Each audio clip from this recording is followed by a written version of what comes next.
we will be talking about Fisher projection today. Now, actually, there are two types of projection. Now, whenever we see, when we say, example, let's take the best example, which is the easiest example. Let us take an example of methane.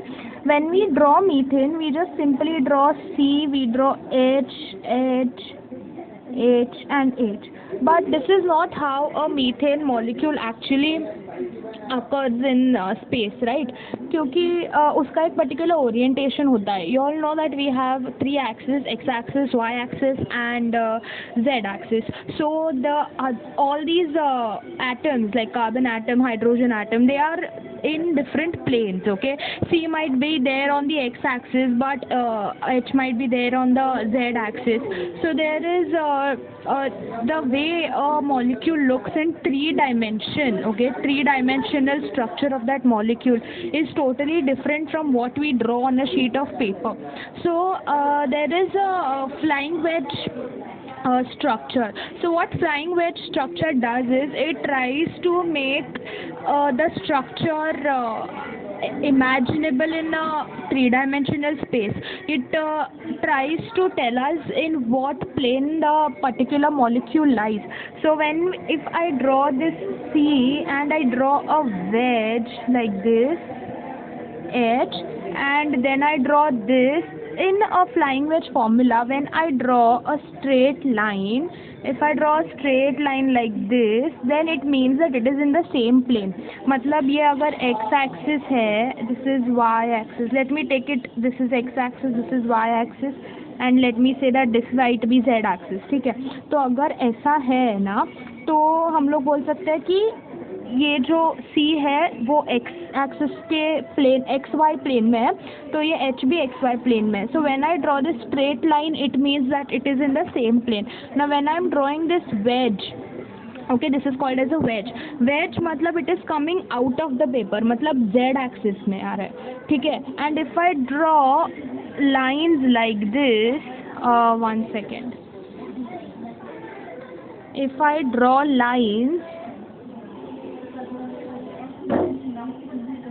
if I draw lines like this and then write H, which means that H goes inside the paper. Okay, inside the paper मतलब Z axis के उल्टा तरफ. तुमको समझ रहा है ना? Imagine in a three-dimensional structure, ठीक है?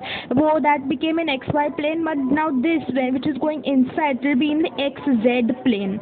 So I hope you're understanding how this flying wedge structure helps us to understand the three-dimensional structure of a molecule. So this, I took the easiest example, methane. It works for any organic molecule which has a three-dimensional structure.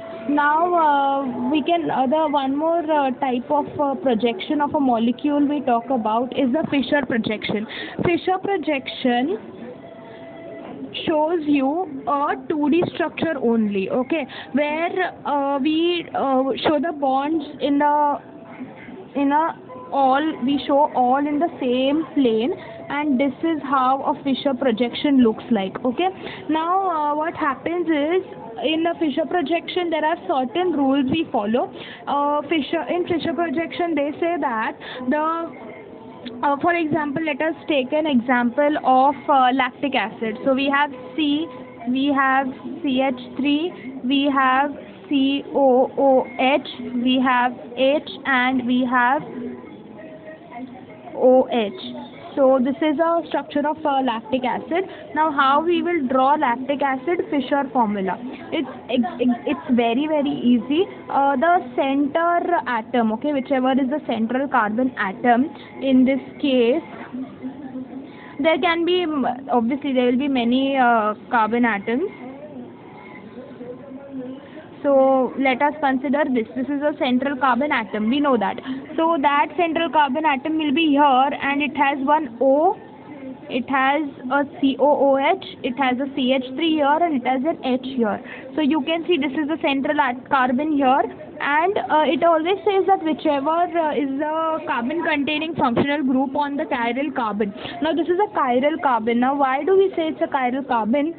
It is a very basic concept. It is a chiral carbon because all the four functional group attached to that carbon are different. Okay, there is only one H, one OH, one CH3, and one COOH. No repeated functional group.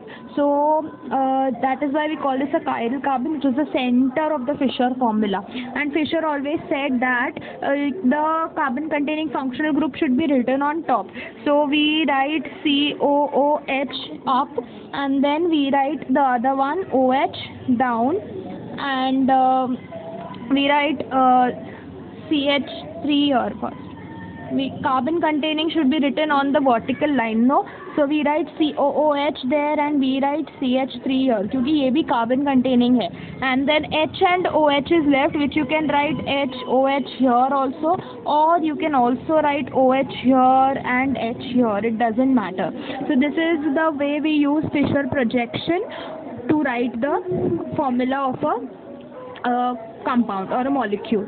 So this is all about Fisher formula. However, Fisher formula also states some rules about rotation of the molecule and R and S configuration of the molecule, for which the very basics of R and S and cis and trans and all the other concepts of configurational concepts should be clear. So I won't be talking about it right now.